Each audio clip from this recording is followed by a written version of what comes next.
Harbiy xizmatchilarning oila a'zolari o'qishini ko'chirish.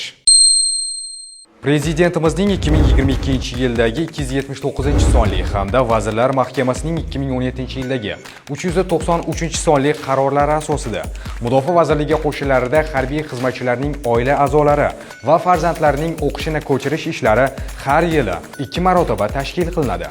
Qishki mavsumda 5-dekabrdan 15-dekabrgacha, yozgi mavsumda 15-iyuldan 5-avgustgacha. Ma'lumot uchun, shu yili yozgi mavsumda 402 nafar harbiy xizmatchilarning farzandlari va rafiqalarining o'qishlari ko'chirildi. O'qishni ko'chirish bo'yicha hujjatlar o'qishni ko'chirish uchun taqdim etiladigan mana bu hujjatlar ro'yxatini eslab qoling. Aytgancha, harbiy xizmatchiga Mudofaa vazirligi tomonidan berilgan elektron ko'rinishdagi tavsiyanoma zudlik bilan o'qishni ko'chirish bo'yicha hujjatlarni qabul qiladigan elektron bazaga joylanishi shart. Bunga ham e'tibor bering. Bilasizmi, rukn orqali Mudofaa vazirligiga oid yana qanday savollar sizni qiziqtiradi? Izohlarda yozib qoldiring.